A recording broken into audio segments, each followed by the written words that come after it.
It's time. It's finally time. We are finishing Ace Attorney 1 tonight. For that I am certain. Hell or high water. I am finishing the last case of Ace Attorney 1, which also means it is the last part of Ace Attorney 1. And I am very much excited. It's been a journey. It's also been a minute since I played this because I've been trying to focus a little bit more on Persona 3. But I'm really excited to get into this. And yeah, without further ado, day 3 of the investigation. It's not the final day yet, but we are very close. Honestly, I'm a little nervous. Ooh. It's like kind of that nervous excitement, you know what I mean?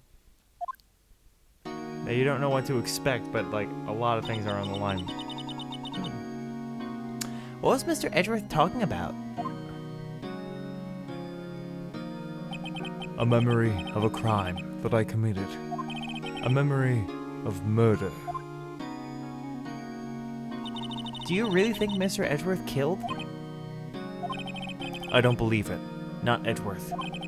Some painful memory has been troubling him recently. But he never takes someone's life. Never. Nick. Yo, how's everyone doing? Hi, Larry. What do you think of my performance today? I am swooning in the aisles, Maya. Swooning? Me? Oh yes. I do remember feeling faint. Right on. Tell me the truth. It was like love at first sight, right? Right, Nick? Huh? Me? Well, maybe my heart skipped a beat or two. I think you could do better than that. Come on, I saved Edgeworth in there, dude. Edgy! You guys should be bowing before me. Yeah, bow before your hero. Larry, you really helped out in the trial today. You did. If you weren't there, Larry, I'm sure Mr. Edgeworth would have been found guilty. But seriously, Nick, that boat shop caretaker guy is pretty suspicious. But Edgy ain't off the hook yet. Way to spoil the mood, Larry. Hey, I'm just the guy sitting in the audience, you know? But from where I'm sitting, Edgy seems pretty edgy.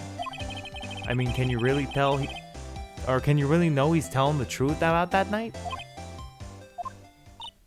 Nick? I don't know. But what I do know is I'm going to believe in you two until the end. Us two? Edgeworth and who else? You mean me, right? Nah, he means me. Right, Nick? Yeah, you, Larry. Not me? But why you, Larry? Huh? Actually, yeah, why me, Nick? Enough with the silent treatment. Edgeworth. Nick, why do you trust Mr. Edgeworth so much? I mean, he's changed recently, true. But when we first met him, he was kind of a jerk, don't you think? You didn't know him back then. Back when he wanted to become a defense attorney. Wait. Was that when you two were classmates? Yes, in grade school. Ooh, new music track. They saved me. Miles.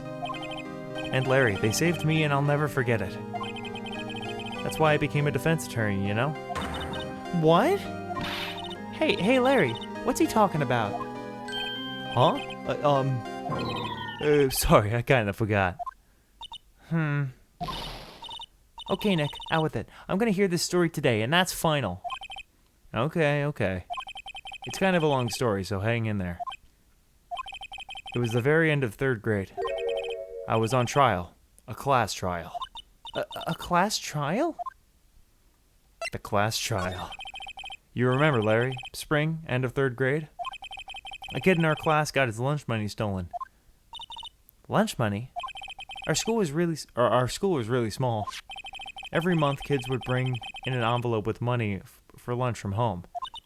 Huh, I see. Anyway, this kid's envelope disappeared, with $38 still inside. Oh yeah, now that you mention it, I do remember that. I can see why you'd forget, though. You were out of school that day. Anyway, the envelope had been stolen during PE class. I was coming down with a cold, so I'd skipped PE that day. I was the only one not in class. So, they thought you did it? Yeah. The kids in class said I should be put on trial. Trial? So the next day we held a classroom trial with me as the defendant. Interesting. Why? Very judicial elementary school. I didn't do it. Guilty. He did it. Guilty. It was you. Thief. I sue me. You mean you admit he did it. Oh yeah, right. I actually didn't put two and two together with that. Yeah, technically speaking, it is very Danganronpa. Give me 50 and loan you. Hey, we robbed the bank the other day.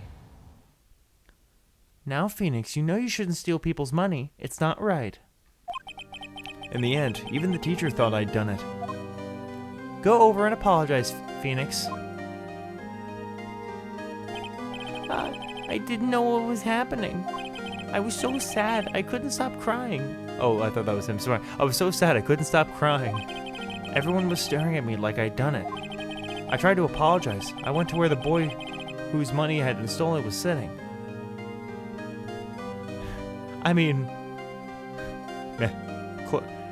you never know. You never know what might happen. And then suddenly, bang, someone died, and all of a sudden a bear popped up, and it was like, "Good morning, students!" I haven't played Danganronpa. Maybe that'll be on the channel after I finish the Ace Attorney trilogy. Just have some sort of mystery stuff happening for a while. That's when it happened. You shouldn't have to apologize. I like to think Edgeworth sounds like that. The only thing that belongs in this trial is evidence. Anything else has no place. You should all be ashamed. Us amateurs. Miles? Love the bow tie. It wasn't you who stole my money, was it? No. Then you shouldn't apologize. Everyone's been shouting you did it, but no one has any proof. That is why, Your Honor, this boy is innocent. But Miles, it was your money that was stolen. Yeah, he did it. He's the one. We don't need proof. Make him say he's sorry. Why don't you all just shut up? Oh, why don't you all just shut up? This is always how it is. Everybody ganging up and picking on the one person. Just think how he feels. Oh, wow. That's... Honestly, that's kind of cool. I like it when it's like a true story, or at least semi-true. He said he didn't do it, so he didn't do it.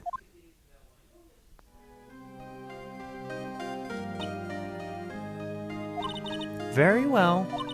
I will replace the money myself. This class trial is over. Okay. Well, okay. That's how it happened. After that, the three of us were the best of friends. Oh. No, I get you. I definitely hear that. Yeah, I had no idea either. I mean, I forgot. That's when I learned what it meant to be alone. Totally alone, without a friend in the world. You did a good thing, Larry. Yeah, well, I was just lucky that I took the day off of some school. If I had been there, they would have thought I'd done it. So I took it kind of personally, see? When something smells, it's usually the butts. Anyways, Edgeworth and I talked after that class trial. Oh. Well, honestly, it is a little nicer. At least for a backstory, for, like, a hero character. It's nice for him to have, like, a nice part of his backstory. That's when I heard his father was a defense attorney. I remember his eyes would shine when he talked about his father. I'm going to become a defense attorney, just like my father. I hit puberty very early, that's why my voice is so low. A famous defense attorney. Then a few months later, he suddenly transferred to another school. The DL6 incident. Right. I'm not sure, but the transfer probably had something to do with his father's death. That's so sad. It was several years later when I heard Edgeworth's name again. There was an article about him in the newspaper. The headline was something like "Dark Suspicions of a Demon Attorney." Fabricating evidence, manipulating testimonies, covering up facts. The article said he'd do anything to get a guilty verdict. Anything. But why? What happened? I mean, that's not the Edgy I used to know at all. That's what I thought too. I tried to get in touch with him. I don't know how many times. He never replied. Well, yes, of course. Miles Edgeworth always had exactly this accent and exactly this voice. He was born with it. When he was born with it, the doctor slapped him on his butt and he went, "Wah, that really hurt." He never replied. I guess he didn't want to see his old friends. I couldn't just drop it though. I wanted to meet him, to learn why he had become who he had became. That's when I decided. Wait, you don't mean... That's why? That's why you became a defense attorney? To meet Edgeworth? If I was a defense attorney, I knew he'd have to meet me whether he wanted to or not. In court. Edgeworth believed in me, and I believed in him. He's in pain, and no one's on his side. I'm the only one who knows the real Edgeworth. I'm the only one who can help him. Whoa, Nick. So that's why you helped me out for free? Yeah. I helped you because I believed in you. Except I don't remember saying I do it for free. Oh, Nick. Nick. We have to save Mr. Edgeworth, if it's the last thing we do, okay? Right. And it very well may be. First, there's that rental boat shop caretaker.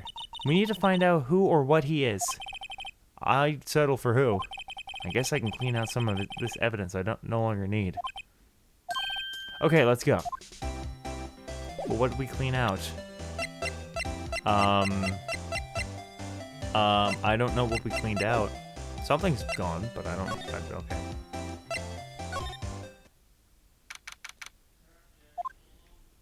Hey, pal. Long time no see. Oh, Detective Gumshoe. Close one today, huh? I got so worked up, I snapped my tie in half.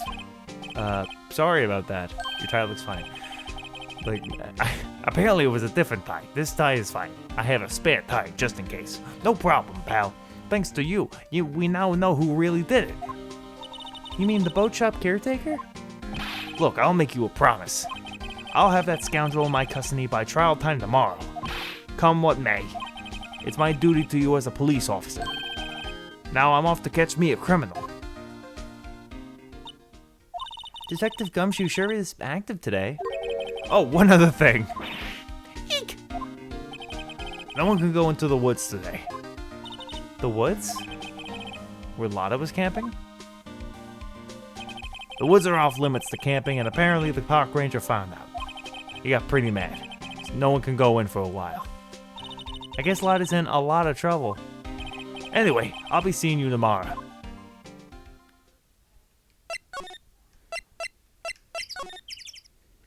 Oh. Huh? The steel eyesore is missing. Eyesore? Looks like the hot dog stand is closed too. I guess Larry's too busy worrying about Mr. Edgeworth to show up for work.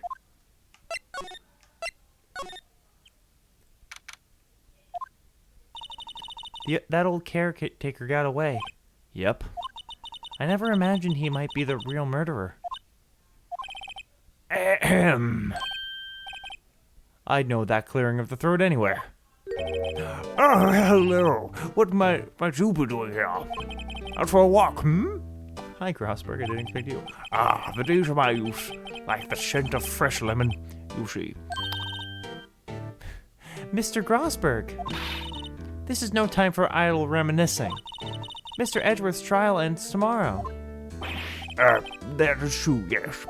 But from what I saw of today's trial, Edgeworth should be fine, right? Well, I'm not so sure about that. Oh ho, what do you mean by that? Well, I'm not sure. If you find anything out, come by my office at once. I may be able to offer you some assistance. Thanks. Bye. What do you mean? Oh, what do you think Mr. Grosburst was doing here anyway? Who knows?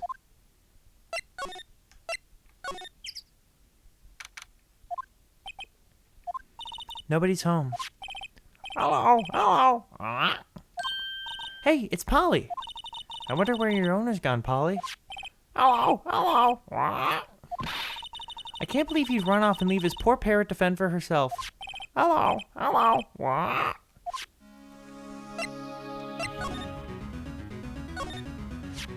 Maybe I should take care of Polly, Nick. You probably shouldn't just kidnap her. The police know about her anyway. I'm sure they'll do something. Well, okay. Sorry, Polly. He says I can't take you. Great, now the bird's gonna hate me. Everything's cold. Looks like he didn't turn his heater on. I guess he hasn't been back here since the trial. Say, Nick, don't people usually put pictures of fish up on the wall to boast about them? Yeah, I guess so. You mean pictures of the fish they caught, right? Right. But don't all the fish on the wall here look pretty puny to you? Well, you know what they say. You should have seen the one that got away. Except the one that got away from us was the caretaker, and we did see him. Why do I feel like we're having two different conversations here? Ah! What's wrong? Huh? Oh, never mind. What? Tell me. Just when I saw the TV, I remembered. They're showing a Pink Princess special this week. Oh. See? That's why I didn't want to tell you. That reminds me, Nick. Polly here knows the number to the safe, right? Yeah, that's right. Polly, what's the number to the safe? 1228. Let's open it, Nick. Come on. I'm sure there isn't any money in there. Aw. But hey, he keeps it locked, right? There must be something of value in here. I'm not so sure. Okay, Nick, let's see what's in here. I guess there might be a clue or two. The only thing in here is a letter. A letter? Aw, boring. There's no name or signature on this thing. It's handwritten in very precise, clear letters. Get your revenge on Miles Edgeworth. Edgeworth? Nick, why would Mr. Edgeworth's name be on here? How should I know? I'm gonna read this whole thing. Get your revenge on Miles Edgeworth. It also says, this is your last chance. Now this is the time to get revenge on the two men who ruined your life. The rest of the letter goes on to describe the murder plot in detail. How to kill Robert Hammond to frame Edgeworth. Calling Edgeworth out to the lake, getting on the boat, firing twice. This is exactly what I figured out today in court. It's all here, in perfect detail. So we pretty much have completely incriminating evidence. What do you think it means, Nick? I don't know, but it looks like these are instructions for the caretaker. When he killed Robert Hammond and called out Edgeworth, he was following instructions. But who could have written that letter? And what does it mean to get revenge on Miles Edgeworth? Look, I don't know, okay? But one thing's for certain. This letter is an amazing clue. Letter from the safe added to the court record. Yeah. Like, damn. There's nothing left in that safe. I wonder why the caretaker didn't take the letter with him. He left in a hurry, right? I don't think he even came back here after the trial. And that is true. It doesn't look like he used the kitchen much. You're right. I guess the whole pasta restaurant thing was a lie. What, you thought he was telling the truth?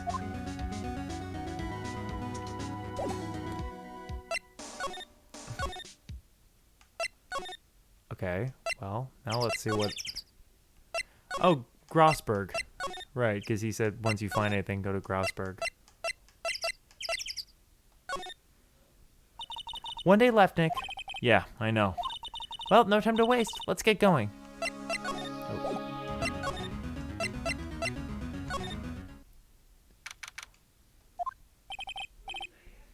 He's out, again.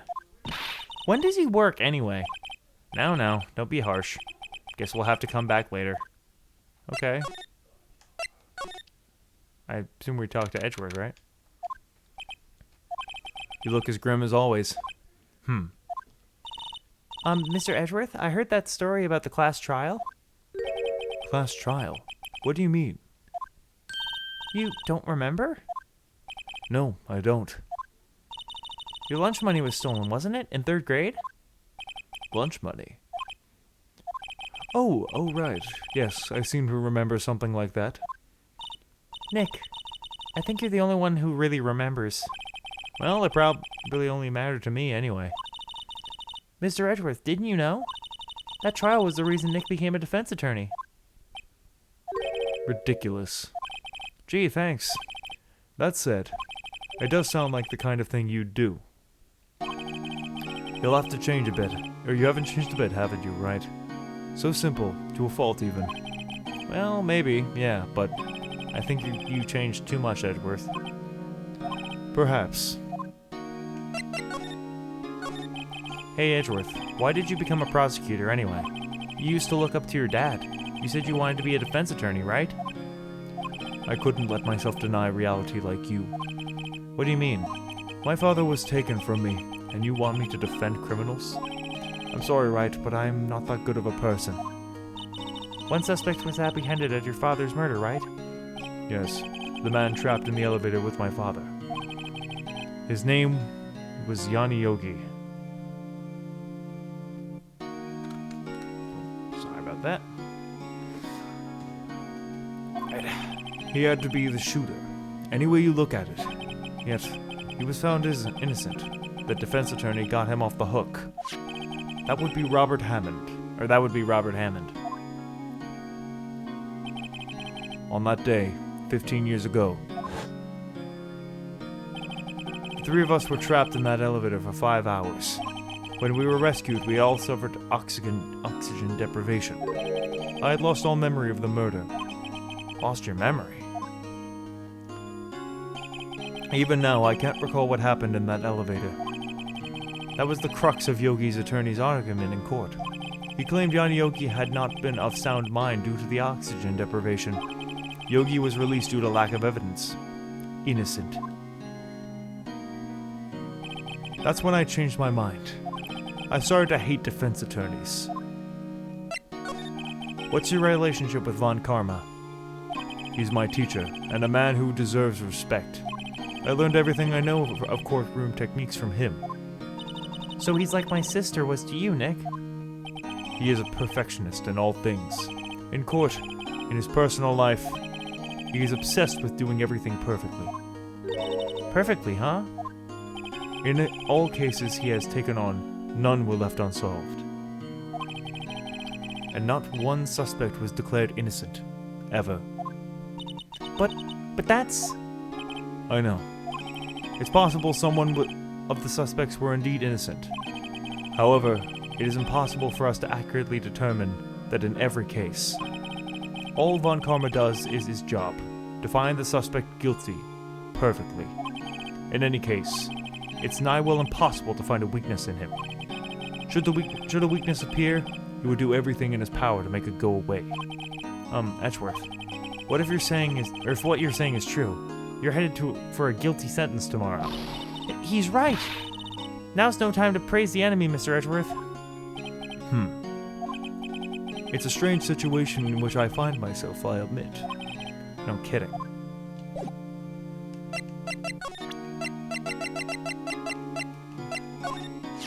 Edgeworth, see this letter? This came out of the safe in the shack where that boat rental caretaker lives. I see. Revenge. On me. Who is that old guy anyway? I don't know. Could he be an innocent defendant you got declared guilty or something? Nice, right? But I don't remember that old man. Not at all. No, he was following this letter then. Or so he's following this letter then? Which means there was someone else behind it. Now is the time to get revenge on the 2 men who ruined your life. 2 men, meaning myself and Robert Hammond. But this also says this is your last chance. Last chance. Wait, maybe he's talking about the statute of limitations on the DL6 incident. Wait, that old man. But what is it? Do you know who he is? Yogi. Could he be Yogi? Yogi? The suspect in the DL6 incident. The one who was found innocent.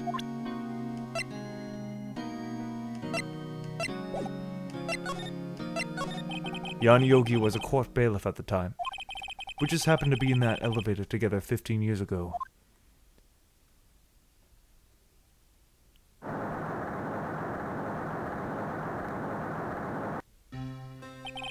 The quake was incredibly strong.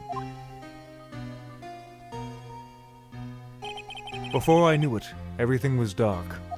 We were in there for so long it felt like forever. The air thinned, and the darkness closed in on us like in that little box. We became unsettled. Help! I can't breathe! Quiet. I said quiet. You're not making this any easier. I want to get out! Help! Get out! Don't shout. You'll just use up more oxygen.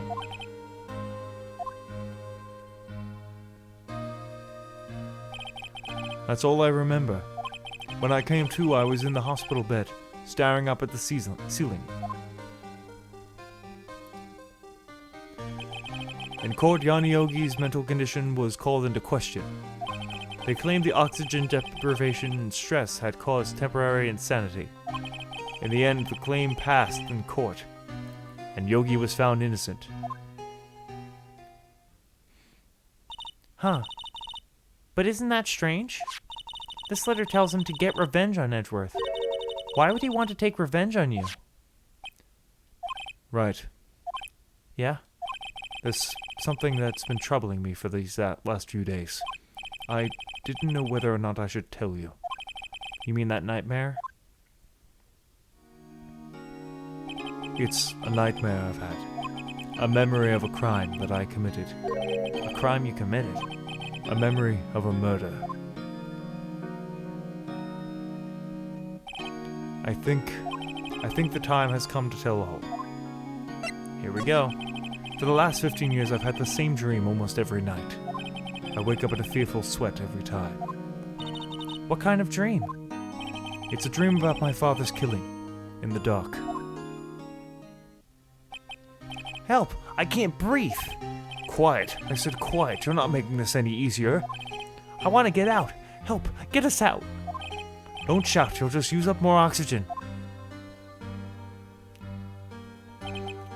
I can't breathe. You're using up all my air. What? Stop breathing my air. I'll stop you. What do you... Stop breathing my air! No! Father! He's attacking Father. Then I see the pistol lying by my feet. I don't know if it was evidence from that day in court, with the bailiffs. In the days I picked up the pistol. Get away! Get away from my father! Bang. Whoa!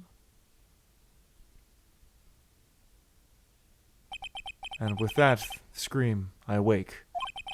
It's a bone-chilling scream. A scream that has rung in my ears for the last 15 years. But, that's just a dream, right? Right? That thought is the only thing that has kept me sane for the last 15 years. But what if I'm wrong? What if it's real? They say that sometimes people shut out memories in self-defense. Maybe it was I who killed my father. What? If you think about it that way, this letter makes sense. Get your revenge on Miles Edgeworth. Think about it. Yogi was really innocent. That's why he wanted revenge against me. Wait, Edgeworth, you mean... It was me. I was the true criminal of DL6. I shot my father. This is bad. What are we going to do, Nick? What can we do? I don't know. I don't think there's anything we can do, like it or not. If there's someone else who knows a lot about the DL6 incident, maybe. There is, Nick. There is someone else who knows the DL6. Yeah, Grausberg.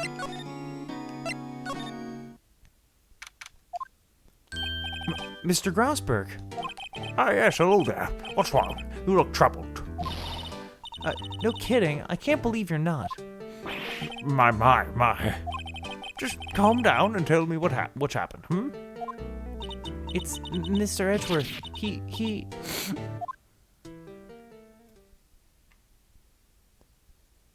I see. So Edgeworth dreamt that he shot his own father. It's only a dream. Only a dream. I wonder. What? If that's the case, then why do you look so whoa. If that's the case, then why do you two look so troubled, Well... Also, consider this. Yogi was quite certainly holding a deep grudge against Miles Edgeworth. So deep he wanted to frame him for murder. This leads me to surmise that Mr. Edgeworth's dream was not a dream. It was real. As you imagined, Mr. Edgeworth threw a pistol to save his father. The pistol fired, and the deed was done. No! I don't believe it. Yogi was suspected of murder, and his career as a bailiff was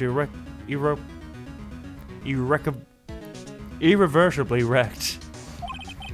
Thus he sought revenge on Miles Edgeworth. This was his last chance, of course, with the statute of limitations so close. What do you know about Edgeworth's father? He was a defense attorney without peer. It sounds trite, but it's true. Well, he might have had one peer now that I think about it. Your mentor, Mia Fey. My sister? Gregory Edgeworth was very disapproving of Mr. Von Karma's techniques. That's not a surprise. Von Karma was an extreme man. Forged testimonies and evidence were nothing to him. The result, he had a perfect win record in court. To beat him, Gregory Edgeworth tried to call attention to his methods. And? He lost. And died in despair, as it were. I see. Oh, so it's probably Von Karma who, started all this in order to try and get back at Edgeworth. When Gregory Edgeworth was killed, the police called the spirit medium. That was your mother, Misty Fey. I am Gregory Edgeworth. I have been killed. The one who shot me was the bailiff, Yana Yogi. Yet Yogi was found innocent. That's why my mother left us.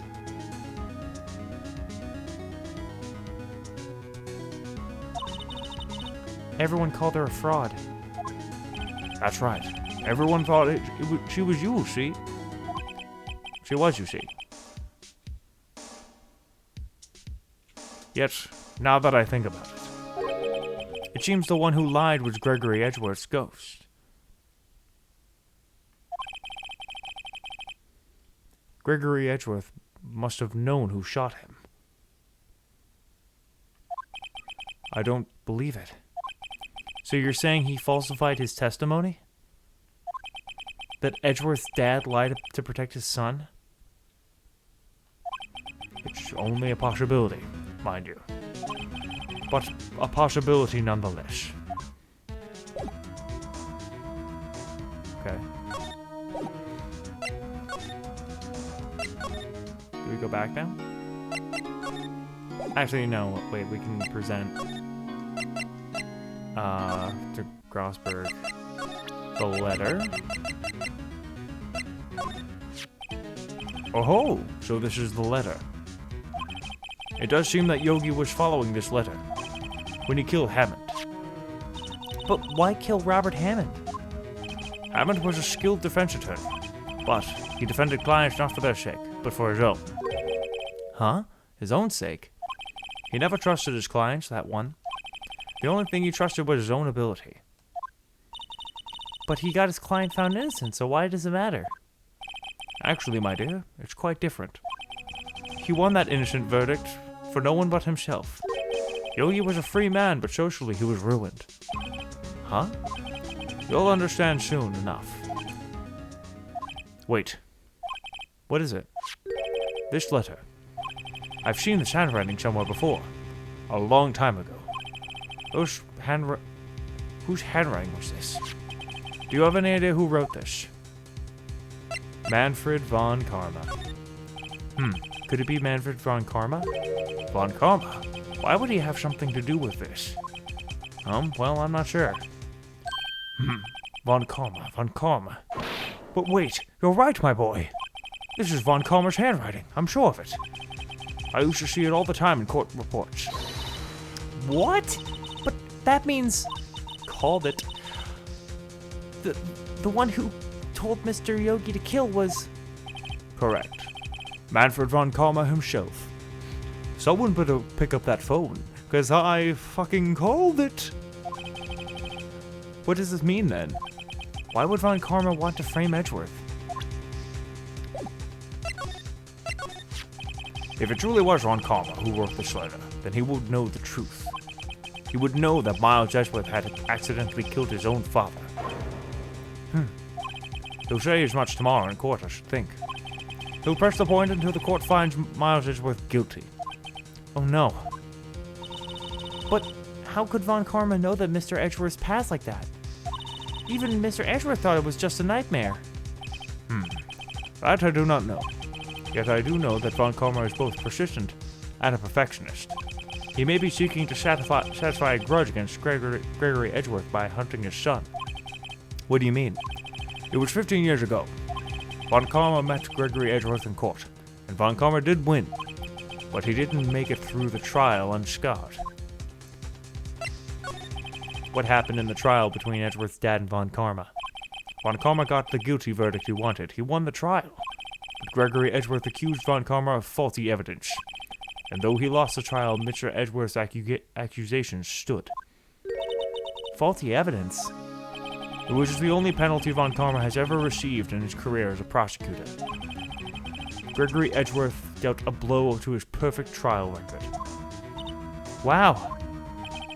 It must have been quite a shock for Von Karma. He took a vacation for several months after that, you see. Vacation? Yes, an unusual event for the man. But it was the first and the last vacation he's taken in his many years of prosecuting. Really? He doesn't take vacations? Like, go to the sea or to the mountains? Don't tell me he's never been to Europe. You have strange ideas about vacations, Maya. In any case, that's the only time he took a vacation from work. I believe the penalty upset him quite a lot. Odd. If he wanted to keep a perfect record so badly, why would he take such a long vacation? Probably to plan his revenge. What do we do, Nick? Von Karma's going to bring up DL6 and you can bet on it. What if Mr. Edgeworth pleads guilty to DL6? I won't let him. Yes, Mr. Wright. I hate to say this, but even accidental murder is murder, you know. I know that. I just believe in Edgeworth's innocence. I can't believe he'd kill someone. But Nick, Mr. Edgeworth admits it himself. His father must have lied to protect him from beyond the grave. I don't care. I know he's not guilty. Mr. Wright, if you say so, I suppose I can go check again. The police files might hold something of interest. Mr. Grossberg, thank you. I can't promise anything. In fact, I think the chances of finding something are slim. I understand. The police materials.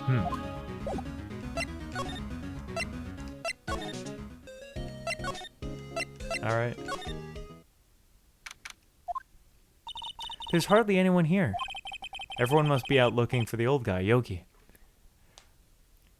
Things are really picking up. I'm so invested in this game right now.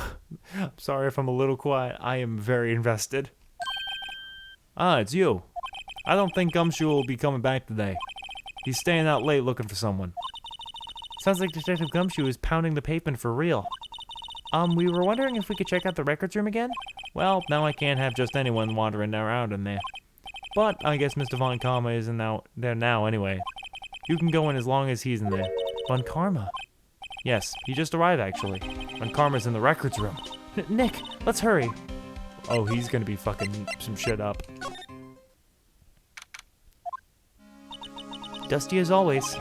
We were only in here yesterday. I'm sure they just haven't had time to clean. What's wrong, Nick? Nothing. I was just noticing that he isn't here. Von Karma. Hello? That's open. Huh? One of the drawers here is open. Someone must have been looking in recently.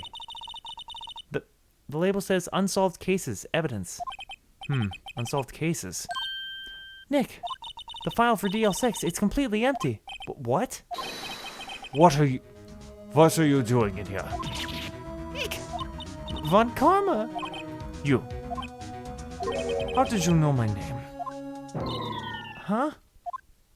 Have we met? What are you saying? We see each other every day, don't we? We're Miles Edgeworth's defense team. Defense team? I beg your pardon. You see, I rarely remember defense attorneys. They're likely bugs. They are like bugs to me. Needless things to be crushed. I can see how this guy was Edgeworth's mentor. Mr. Edgeworth is your student, right? A romanticist who still can't shed the veneer of amateurism. Just like his father. Always second rate. Mr. Von Karma, you had an axe to grind with Mr. Gregory Edgeworth, didn't you? Me? A grudge against a mere defense attorney? Why? Because he dealt a blow to your otherwise perfect trial record. So you did. But what I don't get is, why did you take his son under your wing afterwards? The son of your most bitter rival. That, my dear attorney, is none of your business. Tomorrow will be the last day of this trial. It's been a while since I've had the defense attorney last this long. Still, you will lose in the end. Miles Edgeworth will admit his own guilt. His guilt of 15 years ago, you mean? You're quite the researcher.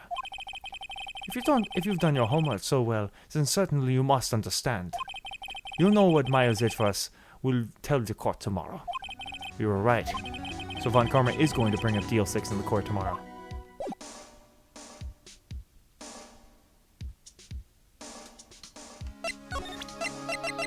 I am hesitant to show him evidence, but Mr. Von Karma, have a look at this. This was you, wasn't it? You instructed Yanni Yogi to commit murder. Yanni Yogi. How many years has it been since I heard him called that name? He's a fool. I told him to burn it after he read it. So you admit it? You wrote Mr. Yogi this letter? Yes, my dear defense attorney. Thank you for taking the trouble to bring it to me. You've saved me a lot of needless hassle. But what? I knew this would progress the... Oh, yeah. I feel like that's just been the theme song. What? Nick, what is that thing?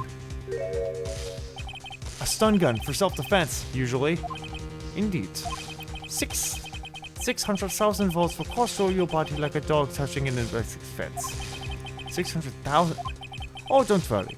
People don't die from it, usually. Now give me the letter. No. No! Oh, what are you? Nick, run! Dude, go. Oh, seizure warning. Sorry. Yes, I have. I haven't watched it in a while, but I have seen it. Maya! Out of my way. Whoa! Okay, great. Cool. Ugh, he got us. The letter's gone, of course. And he took the DL6 evidence. All of it. Back to having no clues. Wait, Maya jumped first. Maya, is she okay? Maya? It was my first exposure to the series too, by the way. The random encounters. Maya, open your eyes.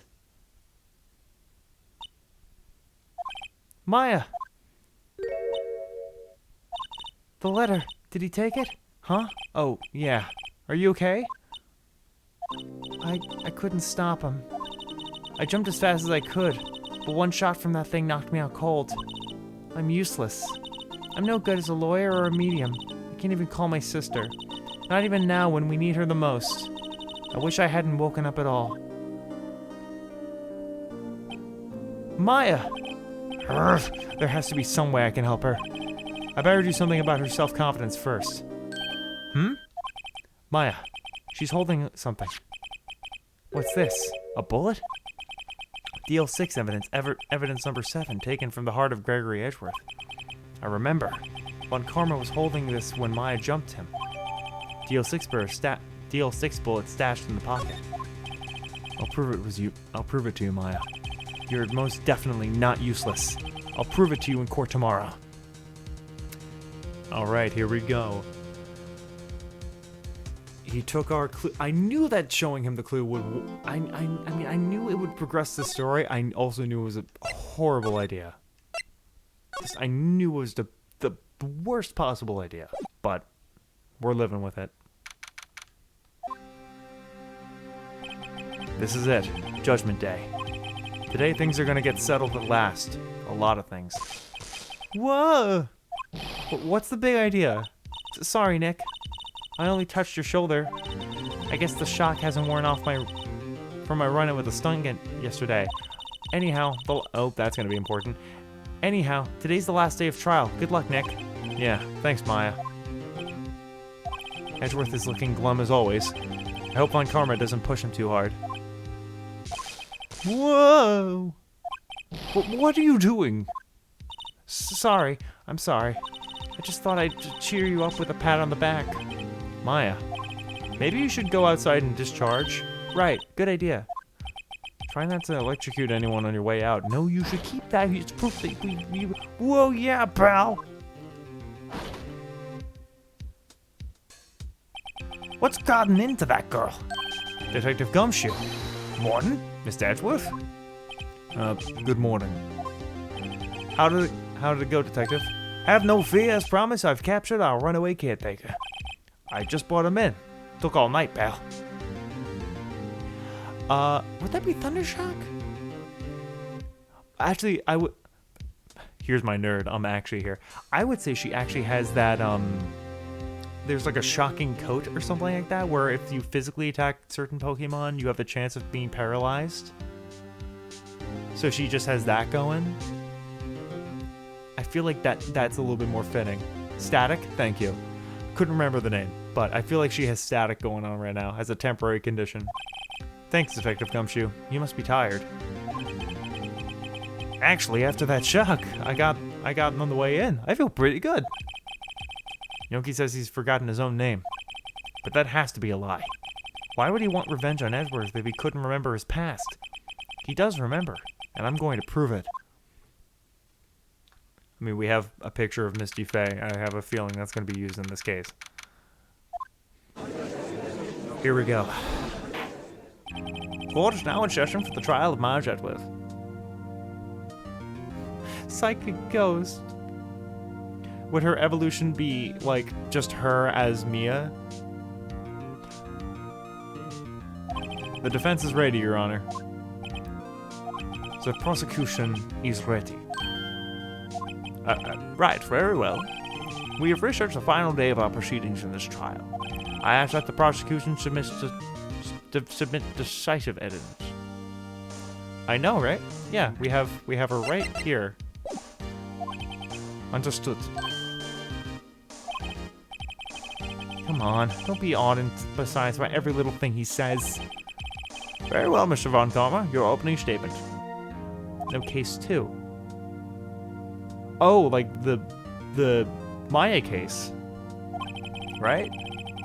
Thanks to Detective Gumshoe's effort, the Boat's rental shop caretaker. Oh yeah, well, because it's the same picture. You get it in Grossberg's office. You just take the other picture of Red White. Yeah, I get you. Thanks to Detective Gumshoe's efforts, the boat shop rental caretaker has been arrested. In yesterday's trial, the defense asserted that the caretaker was the murderer. However, the caretaker has yet to confirm this. I would like to ask the defense and cross-examine him as much as necessary. Very well. Please bring the witness into the courtroom. Ladies and gentlemen of the court, I believe you all remember our witness. He lives in the boat shop on the lake, from where he witnessed the incident. In addition, he has currently lost memory of his name and identity. Witness, why did you run away yesterday? The witness was not running away, as he will now testify. I see. Very well, please begin your testimony. Huh? Oh boy, here we go. I'm really sorry about just leaving yesterday like I did. But I wasn't running away or nothing. I went to buy some food for Polly, see? I figured I got nothing to do with this incident anyhow. I mean, I need one of those motive things, right? And I don't got one. So my testimony stands as is.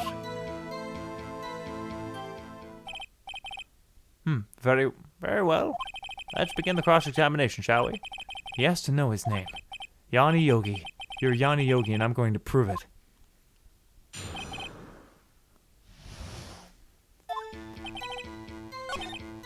Or wait.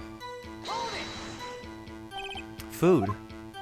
Well, Polly is a bit of a gourmand, you see. She only eats those high-quality bird pellets from France.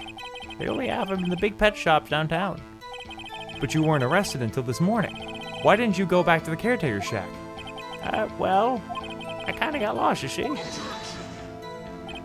The witness has trouble remembering things sometimes. When the police apprehended him, he was on his way back to the shack. Yeah, right. Nice try, Von Karma. No one's going to believe that. I see. So he was lost. Please, Your Honor, come to your senses. You've lost much of your memory, is that correct? Yep, seems like it. Then how could you know that you didn't have anything to do with this incident? Or maybe you're lying about not having your memory, You know exactly who you are. Oh my god, it's heaven if he has any sort of spine. The witness has testified quite clearly that he has no memory of who he is. If you claim he's lying, then show us the court proof. How am I supposed to prove what's going on in that old codger's head? That's impossible. I'm glad you've come to your senses, Mr. Wright. Very well, witness, please continue. And I don't got one. How can you say you've had no motive? I say you do. You had a grudge against Edgeworth and the victim, Robert Hammond. That's why you took revenge on them, right? Please don't make me repeat myself, Mr. Wright. This witness has no memory of anything beyond several months ago, years ago. You can't hold a grudge, it's impossible. I have to prove he's lying about his memory. Otherwise, it's going to do the same thing over and over again until this trial ends. Might I say something, Mr. Wright? Yes, Your Honor. You've been saying the same thing now over and over. You've been calling the witness's memory of the past and lack thereof into question. But it does really have to do with it. Does this really have to do with anything with the current case? Of course, Your Honor. The witness has said he has nothing to do with this case and no motive. Both of these statements are lies. Order. Mr. Wright, there's a serious problem with your claim? Or are you saying you know that who this witness is? Of course, Your Honor. Ho. Now this is interesting. I would like to know myself, so who is he? Don't play dumb, Von Karma. Really? Which one do you think is the best music? Mr. Wright, please tell us the victim's name. Yanni Yogi. His name is Yanni Yogi, a former court bailiff. Yogi. That name seems familiar. Oh! Yanni Yogi, from the DO6 incident. Interesting. Like, just all of Apollo Justice, or? It figures the judge would have heard of it. It was such a famous case. But what does this mean? Your Honor, if this man is Mr. Yogi, then he has a clear motive. Tisk. Oh, I see, I gotcha. Jumping to conclusions again, Mr. Wright. Okay. Well, you know what? Eventually, when we get to Apollo Justice, I will be able to enjoy the awesome music. This witness, is Yanni Yogi? Fascinating. However, how do you propose to prove this in court? This is a court of law, as you may recall. You need proof. And allow me to repeat once more that the witness has lost his memory. This is it. I have to do this now. If I can't prove he's Yogi right here, right now, then I've got nowhere else to go. Nick, how are you going to prove it? How can you prove that he's Yanni Yogi? It's okay. It's actually quite simple. Your Honor, please take this man's fingerprints. Then we'll compare them to the fingerprints on file for Yanni Yogi 15 years ago. I see. That makes sense. Tisk. Huh? I'm so very, very sorry, Mr. Wright. Why? The witness has no fingerprints. What? What? No fingerprints? You see, before I worked as a caretaker, I worked at a chemical plant. I burned my fingers working on the stuff. Yep.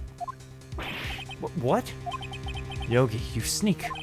You burned your fingerprints off to hide your past. Well, if the witness has no fingerprints, I guess we will not be able to prove his identity. No. Just. Well, what will you do, Mr. Wright? It seems that the case has been decided, no? No. Yeah, I know, right? He thinks of pretty much everything, but always the most unhinged option. I know what happened. I know everything. I just can't prove it. But no, I can't let it end like this. I can't lose. There has to be another way. Show him the picture of Misty Faye. There is no one who can testify as to who this witness is. No one. Nick, what are we going to do? I didn't even consider that he might have erased his fingerprints. Show him the picture.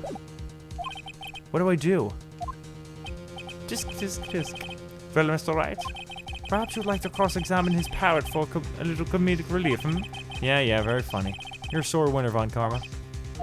Wait a second. Cross-examine his parrot?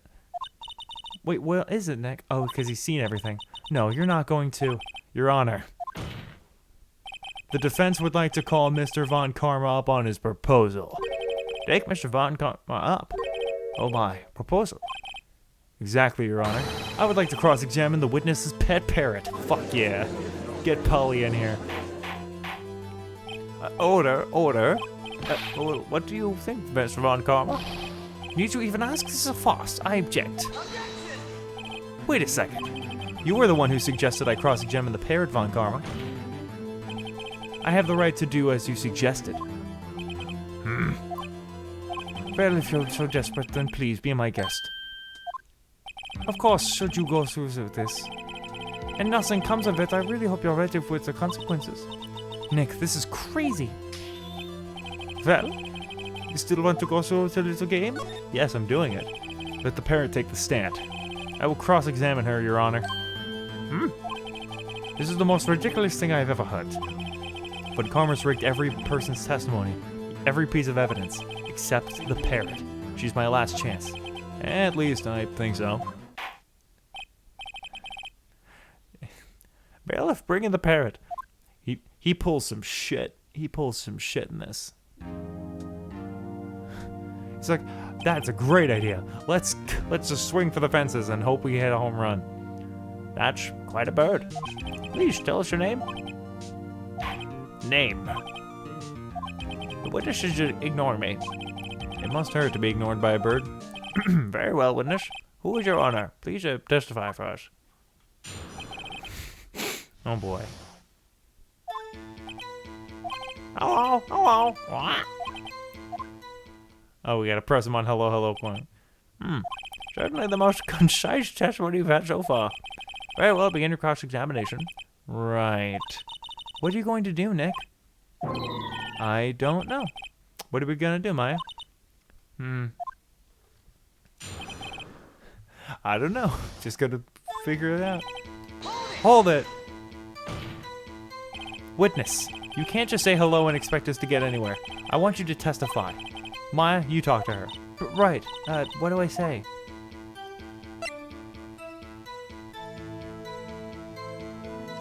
Have we forgotten something? As I recall, 2 days ago. But Polly, have we forgotten something? What? Don't forget DO6. What? If I can get Polly to say that here, I will prove that the caretaker had something to do with Deal 6. Polly, have we forgotten something? Hello. What? That's not what you're supposed to say. Forgot something we forgot. Hello. What? Uh-oh. It's not working, Nick. She won't say it. This is ridiculous. Why won't she say it? Tisk. Something's the matter, Mr. Wright? Wait. Don't tell me Von Karma expected this. He couldn't have restrained the parrot, could he? Could he train her to not respond if we asked if we forgotten anything? Hold it. Well, I'm gonna try. What's the safe number? Maybe I'll get her to say the number of that safe. Huh, the safe? Why? Let's just try and get her to say anything, okay? Polly, what's the number of the safe in the shack? 221228. My, what a reckless parrot. Well, Mr. Wright, you are claiming that this number has something to do with the caretaker. Actually, it does. Actually, it does. That's why I had her say it. Ha, ridiculous. How can the number of a safe tell us who the caretaker is? Show us your proof. What could possibly link this number to the caretaker's true identity?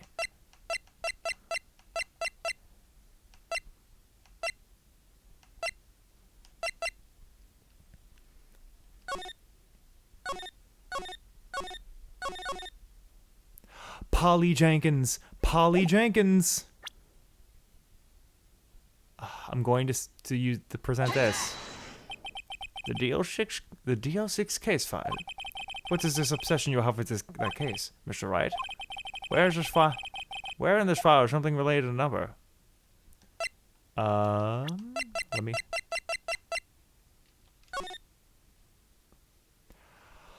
Case summary. It's the date. It's on the case summary page. The case summary? Specifically, the date on which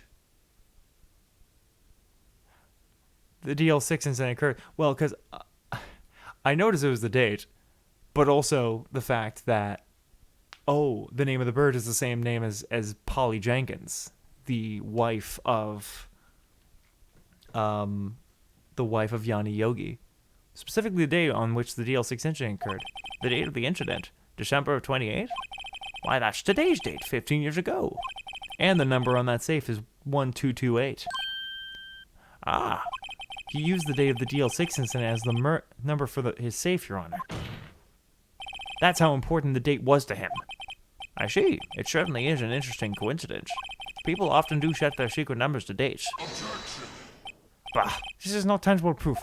I set my ATM's comp number to 0001, because I am number one. I told that to all of you. This has nothing to do with the date. Nothing. Indeed. Alone, this is very weak evidence of a murder trial. We would need some other corroborating evidence. Where am I going to find that? Nick, we're getting closer. One more. If we can just get one more piece of evidence. Right, but what? Very well, witness. Oh yeah, he's gonna lose a lot of money. Because someone is like, shit, 0001. Or someone would just guess that. Very well, witness. You may continue. Okay, hold it again. Witness? What's her name? Maybe I should get her to say her name. Polly, what's your name? Polly. What? Mr. Wright, I think we've established that this parrot is named Polly. Does it have anything to do with her owner's identity? Of course it does. Yes, it does. Fascinating. You claim that the parrot's name will prove her owner's identity? Then show us this proof. Nick, don't you think you're taking the bluffing a little too far? Listen, we're not here to answer a question of who is the caretaker. We're here to prove that he is Yanni Yogi. All we have to do is tie the name Polly to Yogi. Your Honor, the proof of the parrot's name revealed the caretaker identity is... It's the case file. Because in... suspect data. DL6 case file. That's quite a large file you have there. Which page is this proof on then? Show us, or stop wasting our time. Very well. Mr. Wright, please show us the page.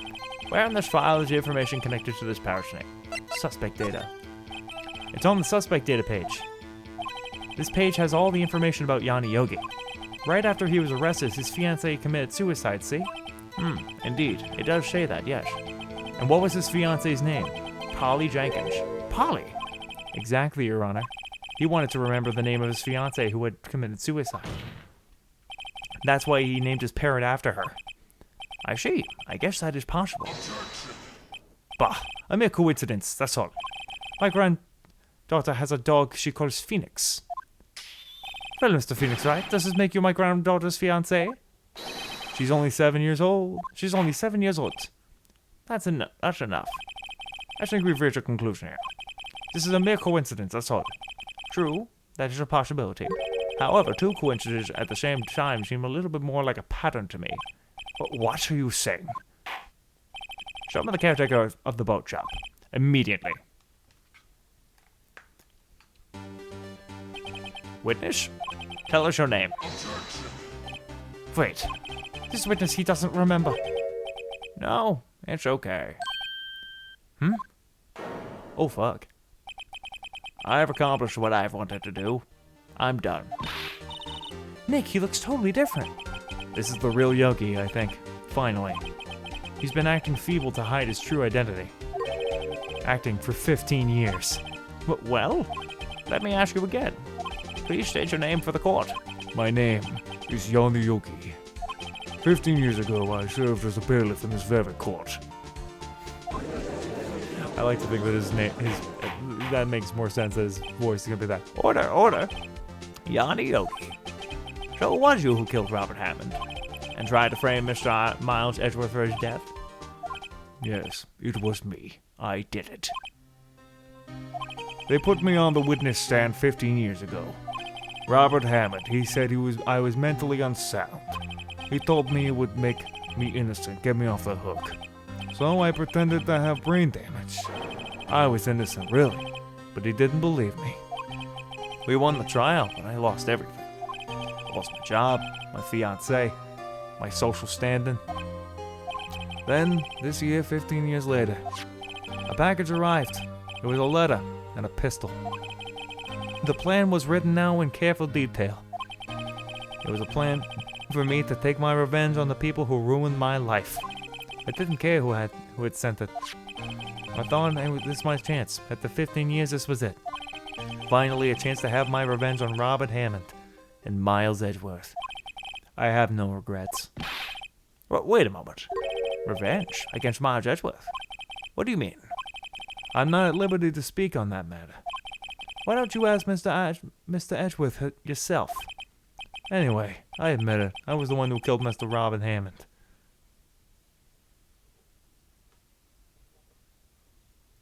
Karma, where is Mr. Yogi? Under arrest, Your Honor. I saw no room for error in his confession. Then the defendant, Mr. Miles Edgeworth, is innocent. In this case, at least. Very well. Will the defendant please take the stand? Oh boy, here we go. There are a few mysteries left unsolved. Still, you are cleared of suspicion for this particular case. So I would like to pass judgment on the murder of Mr. Robert Hammond. Any objections? I don't believe it. Why isn't Von Karma saying anything? Very well. This court finds the defendant, Mr. Miles Edgeworth, not guilty. But we're not done. 'Cause why would we be? That is all. This court is adjourned.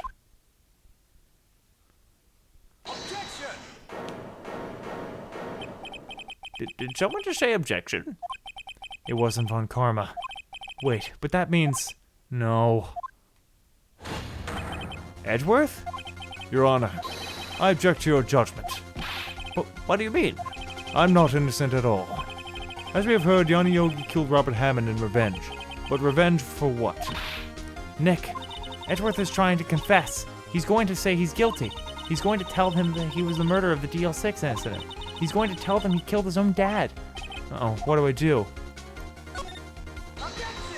Objection. The judgment has already been passed. I object to Edgeworth's outburst. Didn't something like this happen yesterday too? I believe a certain witness raised an objection after the guilty verdict was passed. That would be Larry. We must hear this new statement. We must hear Miles Edgeworth. He's right. We have a duty to hear Mr. Edgeworth out. For 15 years, I have had a recurring dream. A nightmare. It's only a nightmare, that's what I told myself. But now I know it wasn't a dream. Yanni Yogi wasn't the killer. You mean in the incident where your father died? From the distance of the shot, it wasn't suicide either. Everything was as clear as day. The murderer. The criminal in the DL6 incident. It was me. Your Honor, I confess my guilt. I'm guilty for DL6 and the statute of limitations, which ends today. The culprit is me. Well, it's not really relevant right now. Order, order. This is certainly unexpected. The defendant, cleared innocent, is confessing to a different crime. A crime for which the statute of limitations runs out today. I'm not really sure how I should deal with this. Bah, it's obvious. We hold this trial right here, right now. We tried this man for his crime 15 years ago. I think I would like to take a 5-minute recess. During this time, I will consider the appropriate course of action to take. Court is adjourned. Damn it, Edgeworth. I'm sure Von Karma is like holding some shit against him. I'm sorry, Wright. I've just wasted all of your effort. Mr. Edgeworth, I just don't believe it, sir. I mean, you killed your dad? I didn't want to believe it myself, Detective. Well, I mean, it's gonna come up in this right here. Wait. Okay, well, the ballistic markings are gonna come through. I didn't want to believe it myself, Detective, but it's the truth. I deserve to be punished. Murder is murder, no matter what the circumstances. This is crazy. Just crazy. Nick, what are you doing? Huh? Oh. I was just reading through the court record once more. I'm getting my case ready. Your case for what? Huh? Isn't it obvious? I'm going to prove that Miles Edgeworth is innocent. Huh? What are you talking about, pal? He just admitted to it. He confessed that he did it in court. I'm sorry, Edgeworth, but I don't believe your nightmare. But what? It's just a dream. It's not real. The truth is right here in this court record. In any case, tighten your belts. The real fight is just beginning. I'll prove you're innocent. Trust me. Right. Here we go. Shit's good and crazy. Now then, I would like to resume our trial. Judge, Miles Edgeworth has admitted to his own guilt. He has confessed his crime. Let us begin by hearing his testimony. Then, so important that the defense do their cross-examination. The statute of limitations on the DL6 incident runs out today. So it's unconventional for me. I'd like to run this one by the book. I see. Does the defendant have any objections? No, Your Honor. Von Karma, you knew this was going to happen from the very beginning, didn't you? Very well. Will Mr. Miles Edgeworth take the stand? Will the witness state his name and the profession? Miles Edgeworth. I'm a prosecuting attorney. Mr. Edgeworth, 15 years ago, you mistakenly killed your father, Gregory Edgeworth. Is this correct? It is correct. Didn't testify about this matter to the court. When Edgeworth was telling me about his dream yesterday, I noticed something. One detail didn't quite fit. That will be the key, if only I could get it to work. Please, please.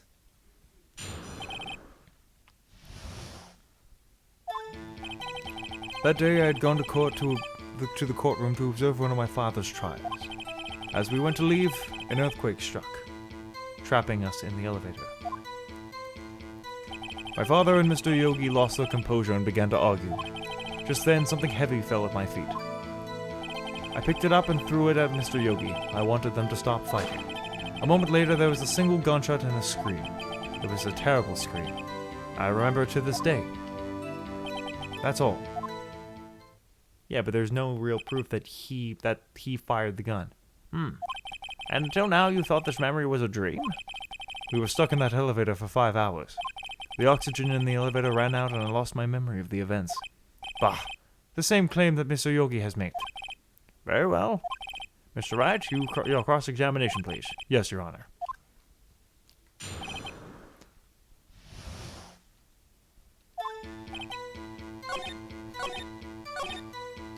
Hold it.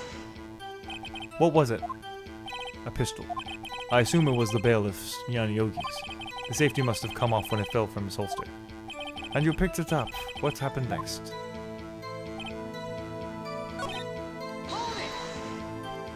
gun fired once? Yes. I think after I threw it, I lost consciousness. Since then, they've echoed in my head every day. That gunshot and that horrible scream. The scream.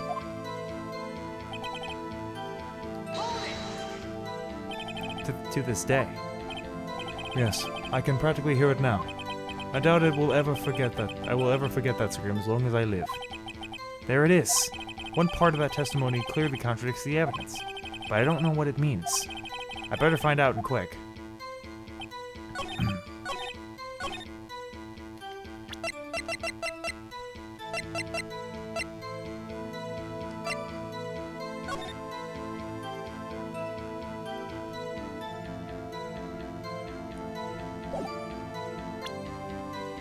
No clues were found at the scene.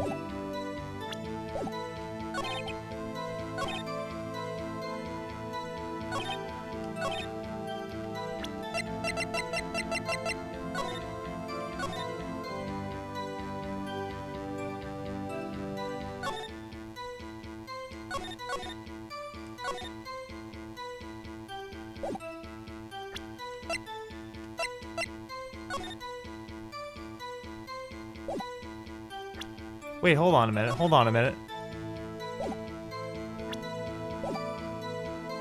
Okay. The picture of the incident. Oh, the music stopped. I think we got it. So there was only one gunshot? Yes, I'm sure of that. I heard the shot and the scream. I noticed like the little gunshot on the door. I didn't point it out, but there is something there. Then everything faded. I was unconscious until the rescuers came. I see. No, Your Honor. Unfortunately, you don't. Take a look at this. Yeah, see? Right up in the top corner there, right by the door? Yeah. There's a ballistic pattern there. This is a photograph of the scene of the crime 15 years ago. And in it lies a clear contradiction to Mr. Edgeworth's testimony. Well, I could see the victim, Gregory Edgeworth, lying there. What do you mean, a contradiction? Just as I thought, the judge is clueless, as always. Show the judge the contradiction in the photo. Right here. Right up here. This right here. Oh, present. As it should be obvious, the contradiction is here. I see, a bullet hole in the door. Your Honor, Miles Edgeworth testifies that there is only one gunshot. However, according to this photograph, not one, but two shots were fired. One shot hit the victim, the other hit the elevator door. I ask you then, why did Miles Edgeworth only hear one gunshot? This photograph does not seem to confirm a second shot. However, when was the hole in the elevator made? It might have been before the incident occurred. If it was there before, it has nothing to do with this incident. Mr. Wright, do you have proof that this bullet hole was caused at the time of the incident? Yes. Your Honor, I think I will be able to show you proof. But what? Impossible. Now, Mr. Von Karma, save your surprise for after you've seen the evidence. Very well, Mr. Wright, show us your proof. What do you have that proves a bullet hole in the door was related to this incident?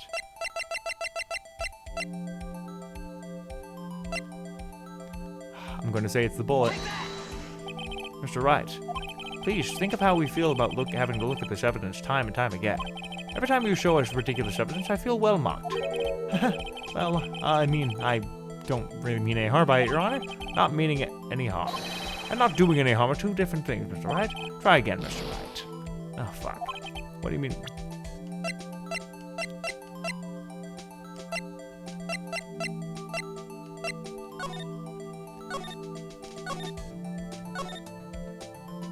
Oh, the murder weapon was fired twice. Your Honor, the answer is in this file. You do enjoy dragging out that file, don't you? I don't accept this as evidence unless you can tell us what page it is on. Which page shows a link between the whole and blah, blah, blah. I gotta double check just to make sure. Victim data.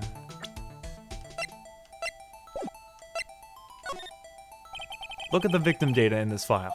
It says it quite plainly, the murder weapon was fired twice. Miles Edgeworth only heard one gunshot. Yet the murder weapon was fired twice. Order. Mr. Wright, what are you driving at? The road, Your Honor. It's simple, Your Honor. At the time of the incident, 2 shots were fired.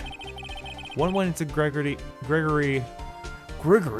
One went to Gregory Edgeworth's heart. The other hit the elevator door. Remember that the defendant lost consciousness after the shot he fired rang out. The conclusion: we must agree that the second shot was fired by someone else. Mr. Wright, but who could that someone else be? The murderer, of course. I knew I should have stepped in before your wild fantasies got out of hand. Mr. Wright, look once more at the DL6 incident case file. Look closely. Try the case summary page. The case summary page? That's on page 1. Look what it is written here. Not a single clue was found at the scene. If the pistol had indeed been fired 2 times, then the other bullets would have been discovered on the scene. It does have a point. Then that the second bullet has never been found. Why? Because the second bullet does not exist. The bullet that claimed Gregory Edgeworth's life was the one fired by his own son. That is the truth of this matter, the whole truth. It was undoubtedly something else that made the bullet hole in the door. Order? I will have order. Mr. Wright has proven one thing to us quite clearly, that the murder weapon was fired twice the day of the incident. However, as Mr. Von Calmer says, the second bullet fired was not found. It is highly unlikely that the police merely overlooked the second bullet. So, all we have is a single bullet fired. I'm afraid I have to discount the correct claim. Tisk. I'll praise the judge for his wisdom in this matter. Grr. How did this happen? I don't believe that the second bullet didn't exist. Was I wrong? Have I been wrong about this whole incident? What are you doing, Nick? Why aren't you raising an objection? I'm sorry, Maya. What? It looks like I was wrong. Nick, If the second bullet wasn't there, all my conjectures are for nothing. no. But you said you did. But you said you'd do it, Nick. You said you'd get Edgeworth declared innocent. I'm sorry. It's just when I saw the photograph, I thought 2 shots had been fired. I was so certain of it. I thought I'd won. I thought there was another person, someone who fired the killing shot. But now, was I wrong to think that it could be that simple? This case had stood unsolved for 15 years. Nick, Well, it seems that we have finally cleared up this incident. Only 1 bullet was found at the scene of the crime. That shot was fired by Miles Edgeworth. precisely. I would like to ask one thing of Miles Edgeworth before passing my verdict. Have you been paying attention to the trial so far? Yes, Your Honor. Do you have any objections? No, I do not. So you killed your father, though it was not your intention. Yes, I did. Oh no. He's accepted the guilt. Very well. The statute of limitations on the murder of Gregory Edgeworth runs out today. Therefore, I must pronounce the verdict on the defendant today right here. Right now. Indeed. Does anyone have any objections? I've been here before. Just like my first day in court. There are so many things I know I should be saying, but my mind's gone blank. I can't find the words. Mr. Wright, I have an objection. Your Honor, I object. Just. Mr. Wright, on what grounds to object? Nick, I don't know. His case is perfect. Oh no. It must exist. The second bullet. Huh? But what? What did you just say? Nothing. The second bullet must exist. But where? Someone took it. It seems waiting is not going to produce any answers for Mr. Wright. Wait, Your Honor. The second bullet.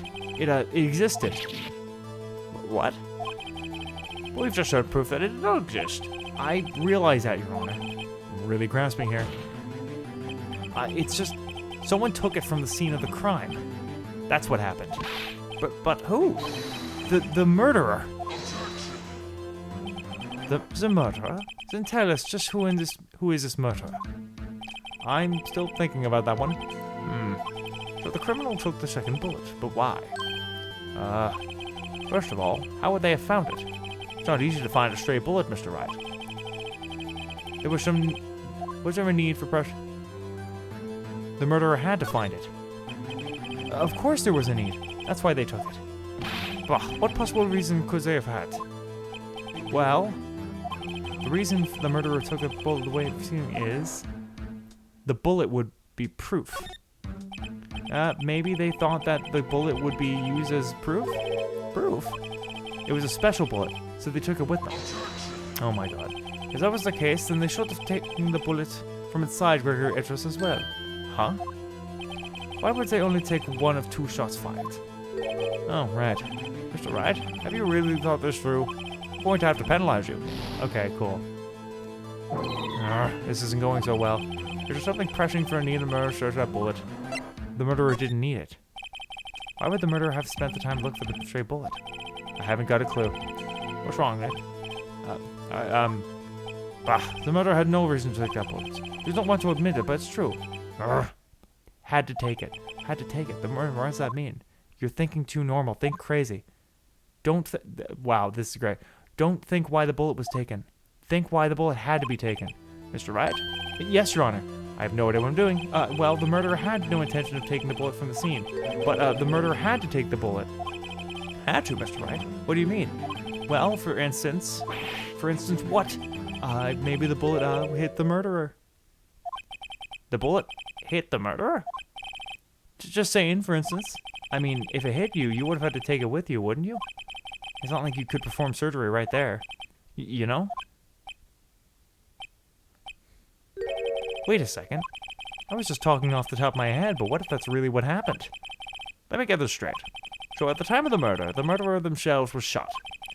Then they left with the second bullet still inside of them, thus leaving only one bullet at the scene of the crime. Yes, I guess that's how it would work, yes. But there's a problem with that. The other 2 people rescued from that elevator, Miles Edgeworth and Yanni Yogi, were both unharmed. So that would mean the murderer came from outside, yes. Oh, I'm starting to piece it together. I can't believe I splat into that by accidentally clicking the wrong thing. The 2 men fight inside the elevator. Trying to stop them, the boy picks up the pistol as Pete feet and throws it. The pistol discharges and the bullet goes through the elevator door and hits the murderer outside. The boy loses consciousness. Then the murderer opens the elevator door and sees the men inside.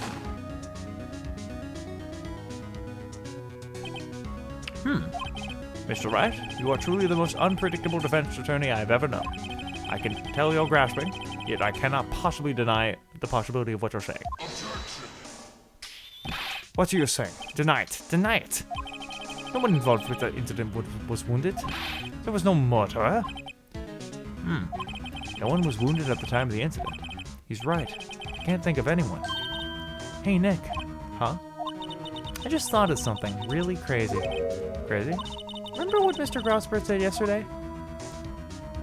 Gregory Edgeworth dealt a blow to his perfect trial record. Wow.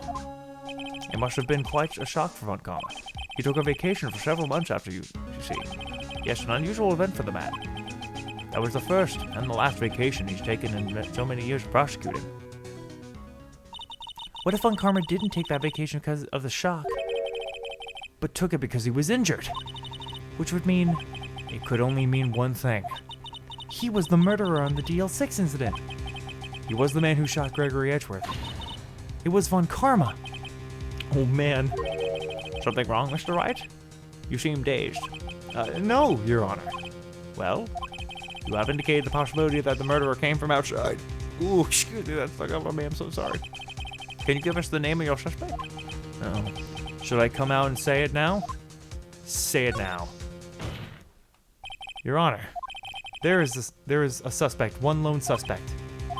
Well, this is certainly interesting news. Very well, Mr. Wright. Who is your suspect? My hands are shaking. What? Von Karma. Von Karma? Oh, it's the music. You mean the Von Karma? The prosecutor? The one standing right over there? Bah. You don't object? I see no need. Why honor this ridiculous outburst with my objection? Because you took a vacation for several months starting the day after the incident. Yet you pride yourself on a perfect record. Why would you take such a long vacation without any reason? So you're claiming that I took a vacation to heal my injury from the incident? Fascinating. Prove it. I would need surgery, no? Or will I go under the knife at Mr. Wright? Bring the doctor that operated me. Have him testify. Nick, let's find out who his doctor is. It's no use. Edgeworth? I know Von Karma. Perhaps too well. He's perfect. He wouldn't leave clues. He probably didn't undergo surgery. That would leave a doctor as a witness. Nobody's that perfect. So what, Nick? Did Von Karma pull the bullet out by himself? That's insane. No, he couldn't have. You can't just pull out bullets out of yourself. Wait, what does that mean? That bullet has to be somewhere. But where? In his shoulder. Just well, Mr. Wright. Can you produce evidence to prove that I was shot? Alright, Von Karma, I'll prove it. I'll even use evidence. I know how much you like it so much. But what? The evidence that proves that Von Karma was shot is... the metal detector. Von Karma is perfect. He wouldn't risk surgery leaving an evidence trail. So then I ask, where's that bullet now? I think it's unlikely Von Karma performed surgery on himself. You don't mean... I do. There is a possibility that the bullet is still inside Von Karma. This is impossible. For all these years. Well, there's one way to find out. We could use this metal detector. Well, Von Karma, I'm going to run this over you and see what we find. Oh, he's sweating. I refuse. You refuse? But refusing this means you acknowledge that the bullet is still inside you. Oh, we got him on the fucking ropes, boys. Order. Your Honor, the defense requests that we be allowed to use the metal detector. Judge, I call for a suspension of this trial. This is an invasion of privacy. The statute of limitations runs out in this case today.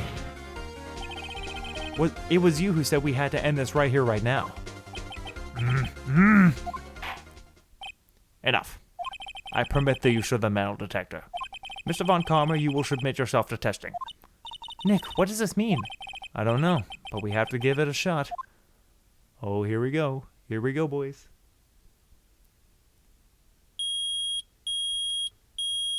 Uh-oh, it's beeping, boys. It reacted. Something's inside of his right shoulder. The bullet.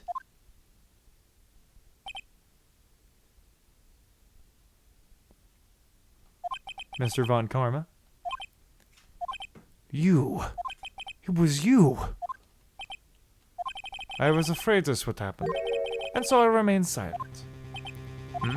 Indeed, there is a bullet in my shoulder. However, it has nothing to do with this incident. What?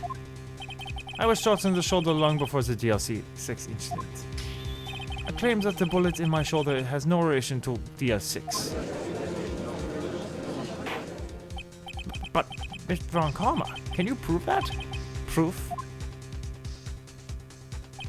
I have no obligation to prove anything.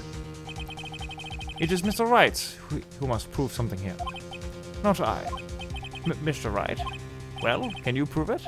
Can you prove that the bullet in Von Karma was from DL6? Of course he can't. You don't have any of DL6's evidence. That's because you took it out of the records room yesterday.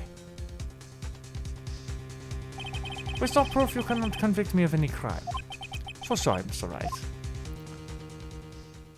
No, I'm the one who's sorry, Mr. Von Karma. What? You were close. One day away from freedom. But you see, I have proof. What? Who would have thought you would have dig your own grave by trying to convict Edgeworth? I can link that bullet in your shoulder to the DL6 incident. And here's my final proof. The piece of evidence you couldn't hide. That's a bullet? Where did you get that? This is the bullet used in the DL6 incident. This was taken from the heart of the victim, Mr. Gregory Edgeworth. The bullet is preserved quite nicely, with all the ballistic markings intact. Ballistic markings. You may recall the term. It came up in the first trial 2 days ago. Ballistic markings are the fingerprints of a weapon. All bullets fired from a gun are marked with that weapon's unique pattern. By examining the markings, you can tell which weapon fired the bullet. It's quite accurate. We have 2 bullets in our possession. One, the bullet removed from Gregory Edgeworth's heart, and the other, Mr. Von Karma, is the bullet buried in your shoulder. We could analyze both bullets. Then if the markings matched, we would know that both bullets had been fired at the same gun. The very same pistol. In other words, the murder weapon that killed Gregory Edgeworth. Mr. Von Karma, you will let us remove the bullet from your shoulder. Then we will compare the ballistic markings to those on this bullet. And solve this case once and for all. Well, Mr. Von Karma?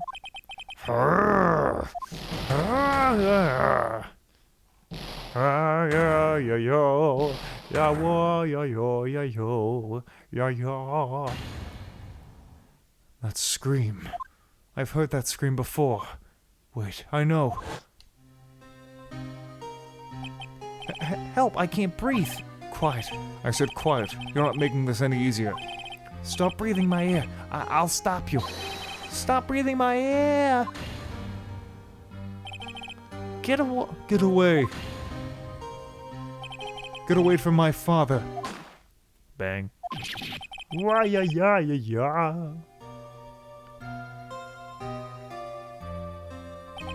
It's that scream I heard in the elevator. 15 years ago. Von Karma, it was you who screamed. Hell yeah. Mr. Von Karma? Why, yeah. Edgeworth. Only you would dare defy me. So it was you. You and your father are my curse. You and your father shamed me with the penalty on my record. And you left a scar on my shoulder that would never fade. Good night. I will. Sorry about that.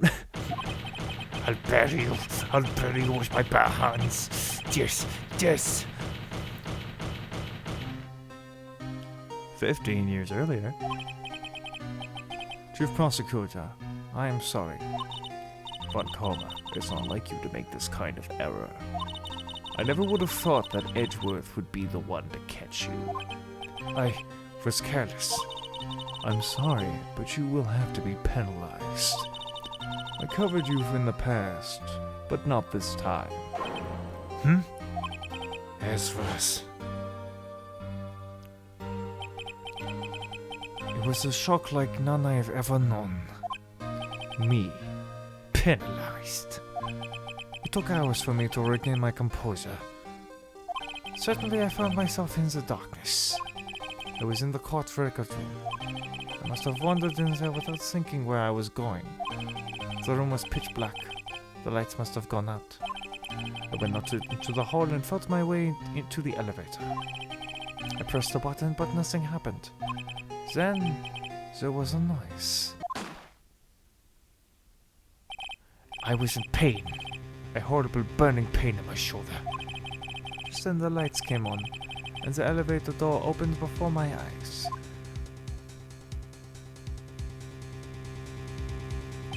I saw 3 people inside, all lying unconscious from oxygen deprivation. Much to my surprise, a pistol lay at my feet. I knew it then. It was my destiny.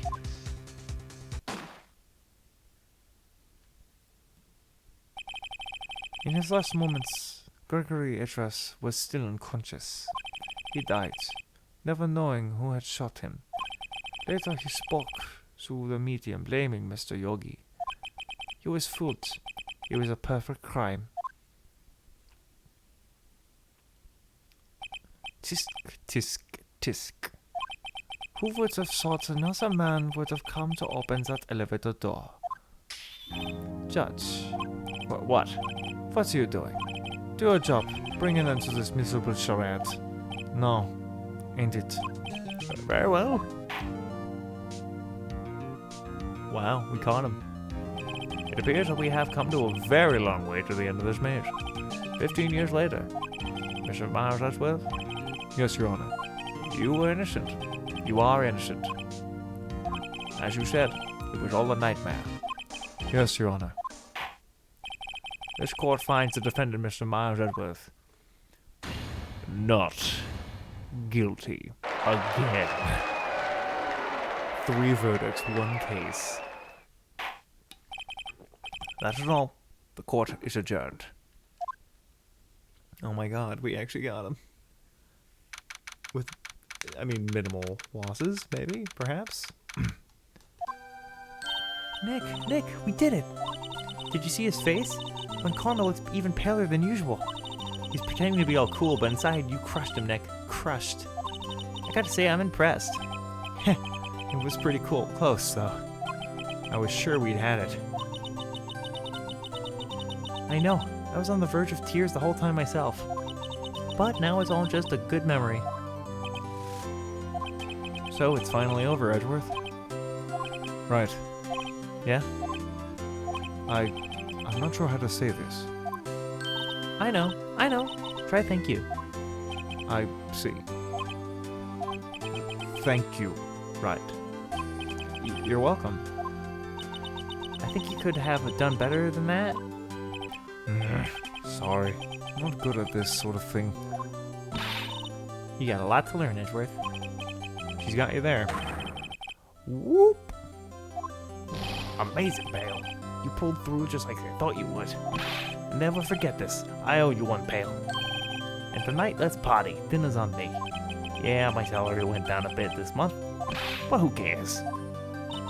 See, Mr. Edgeworth? You should take a lesson from Detective Gumshoe. That's how you say thank you. I see.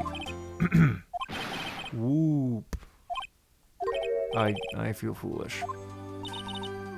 Don't worry. Take it a little at a time. You'll get used to it. It's been 15 years since I've seen Edgeworth this unguarded. Hey, y'all. Lotta. Y'all were great in there. Thank you. Yo, Edgeworth, congrats. Thank y'all very much. I knew you were innocent from the start, of course. Just look at you. You wouldn't stick your head in the cookie jar if no one was there, even if no one was there. You were the witness on the first day of the trial, weren't you? Yeah, well, but let bygones be bygones, eh? Speaking of which, what are you gonna do now, Lotta? Who, me? I went back to college. I gave up trying to be an investigative photographer pretty quick. Really? That's too bad. Huh? Isn't that the hot dog guy from the park? Huh? It's over, Nick. My life is over. But why is that face, Larry? What happened now? Oh, Nick, I'm not long for this world. You don't look sick. It's Kiance. She's going to live in Paris. Paris, Nick. She's leaving me behind. Should have seen that coming. Yo, Edgy, there you are. Yes, here I am. Congrats, Edgy. Here, a little gift from me in celebration. Celebration? That's unusual for you. Harry Butts. You come along tonight too. My treat, Pale. Huh? Oh, thanks. Looking forward to it. Yo, Nick. That's the suit that questioned me. When he says treat, that's not police talk for prison fool, right? Right? I think you'll be fine, Larry. Right. Yeah? What's up? That envelope that Larry gave me. It's got money in it. Well, yeah, that's not that strange. People give money away to celebrate sometimes. It's $38, right? Huh? That's what a weird amount. I mean, it's not a little, but it's not a lot either. $38 exactly? Nick, wasn't that exactly the amount of lunch money that was stolen from Mr. Edgeworth in school? $38. No. No, Larry, it was you? What are you so surprised about, Wright? Huh?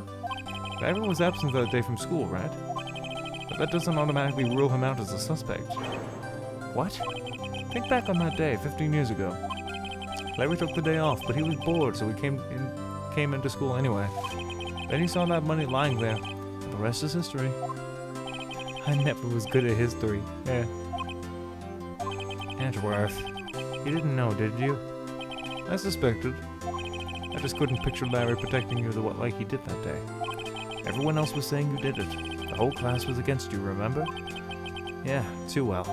Right, you may not know this, but we used to have a saying back in school. When something smells, it's usually the butts. I know. Really, Rat. I'm surprised you didn't figure it out. Well, this sure is an unexpected turn of events, huh? Edgeworth. You should have told me. No, Nick. It was 15 years ago. Don't you think the statute of limitations has run out, Mr. Edgeworth? I'd say so, yes. There you have it. Where does this leave me? Became a defense attorney because of what you two did. Well, you have always been something of an insufferable emotionalist. Yeah, and you get all worked up too easily, too. The death sentence for the both of you. Man, if I only had known, I would have become a prosecutor. The same goes for me, only the other way around. For the longest time, I thought that I might have killed my own father. I thought I might be a criminal. I became a prosecutor, in part to punish myself. If I had known the truth, I might have become a defense attorney, after all. Edgeworth, want to switch, right? Hey, y'all, line up. I'll take a photo. Hey, photo time, let's go. And after that, then on me. Aww. Detective Gumshoe took us out on the town that night. We celebrated Edgeworth's newfound freedom, even though Edgeworth himself is still in detention. It's funny. December 29th? Oh, it's like 5 a.m. What's happening here? Whoa, I went a little overboard yesterday. My head hurts. Huh? It's still only 5. Maybe I should go back to sleep. What's this? A letter. Good morning, Nick. You were really impressive yesterday. Seeing you, it made me think about what I'm doing here. I'm a spirit medium, in training, of course. I wanted to help Mr. Edgeworth, too. I wanted to help you, but I couldn't, and I was useless. So I've decided to go back to my training. I'll become a full-fledged spirit medium for starters. I couldn't say it to your face, so I left this letter. Goodbye, Nick. Oh, Maya. Goodbye? What time is it? God, the first trains for the mountains have already left. To the station.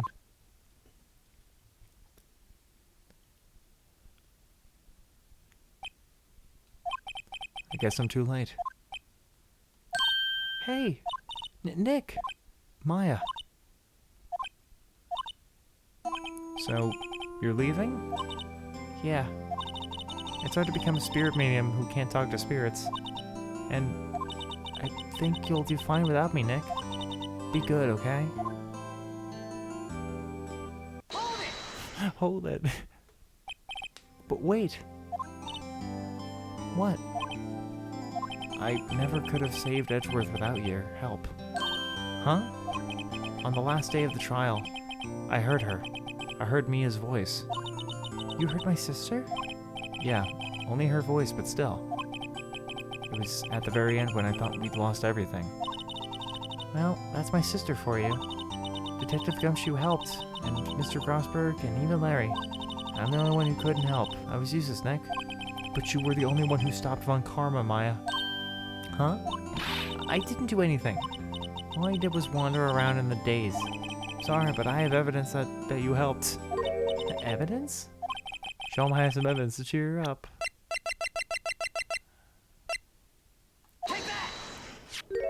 A bullet? Von Karma was convinced he had taken all the evidence pertaining to DL6. But you were the one who rescued the last piece of evidence we needed. This was the bullet that put an end to Von Karma. And you were the one who gave it to me. Nick, Thanks, Maya. I couldn't have done it without you. I'll be back soon. Huh? I'm going to complete my training and come back. Okay, I'll be waiting. Of course you will. You can't run that office by yourself, you're hopeless. I don't know about that. So, this is it. See you soon, Maya. Oh, this is actually very sweet. This is really cute. Thanks, Nick.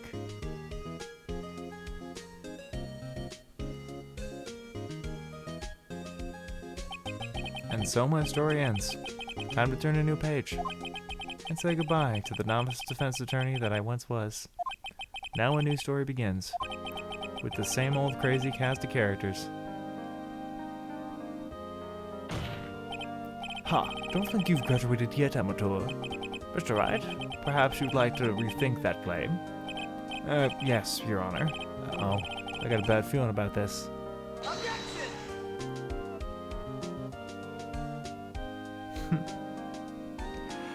Yay! We did it. Hey, pal. Mr. Edgeworth came down to the precinct to wish me a Happy New Year. Talk about a pleasant surprise. Oop, Detective Gumshoe. Then he hung his head low and went right back outside. Kinda like he was embarrassed or something. Strange, huh?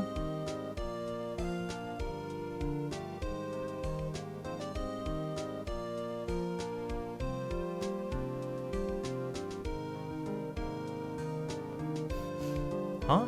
Nick? I haven't seen him lately. Oh, me? I've been working at a cheese shop. That Missy's a nice lady. She's not exactly what you call a cheap date. Huh? Oh, she's in Hawaii right now, yeah. Oh, Larry.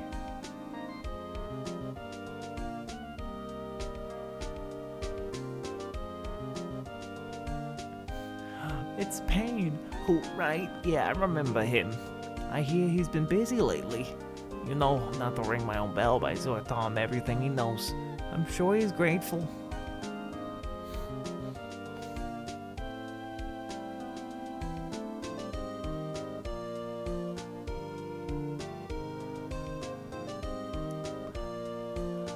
Phoenix Wright?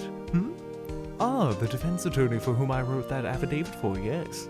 Oh, you should know I've taken over management of the Gatewater Hotel recently. Should you be in the area, please stop by. This is great. It's like a nice little test at the end to see if I remember the voices I gave these people. Oh, it's you. Phoenix Wright? Ah, yes, me as understudy, was he not? I wonder how he's doing. Haven't seen him as of late. Ah, the days of my youth, like the scent of fresh lemon, you see.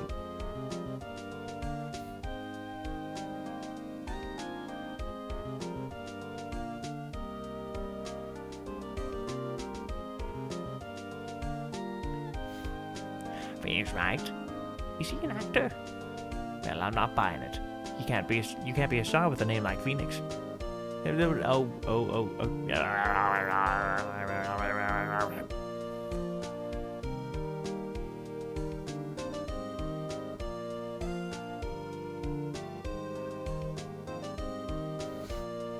I'm pleased to announce the Pink Princess is a hit. I'm sure I owe Mr. Ryan a great deal. Oh, and I'll keep my face in public eye until the show's over. I wouldn't want to ruin any kid's dreams, you know?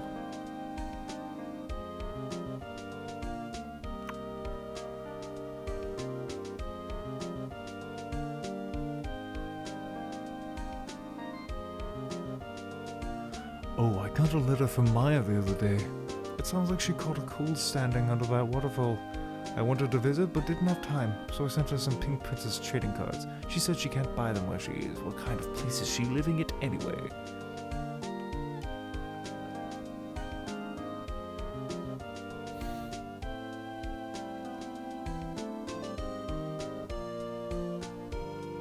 Right? Who's there? You wanna talk? Let's talk Pink Princess, alright? But, you know, I snuck into the studios the other day.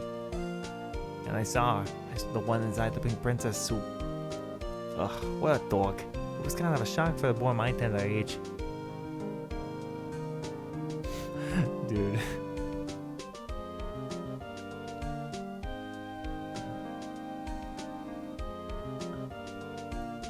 Yeah, I remember, right? That lawyer guy. Huh? Me? I've been training to become a paranormal photographer. You know that picture I took of everyone? Well, just behind them there was a ghost. For real. Now there's talent. I'm gonna be famous. Nice. Lotta's still chasing.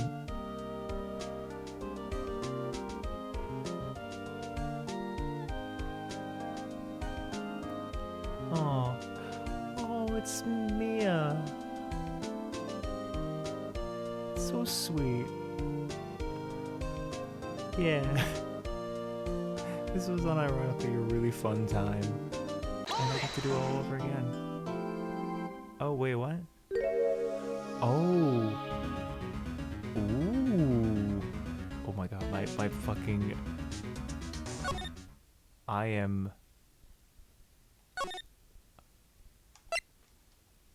Oh my god. I didn't actually know this. Okay, well, I'm gonna save real quick. Oh my god. There's more? Okay, I guess this is not the finale. Well, I'm gonna just quickly... Okay. Well, we're not doing it now. We're gonna have to come back to this. But thank you so much for watching. I was ready to close out this first game, but I guess I'm not. I guess we're gonna be coming back to here very soon. But until then, like, comment, subscribe if you liked what you're watching. It helps out a lot. And of course, as always, stay rockin'.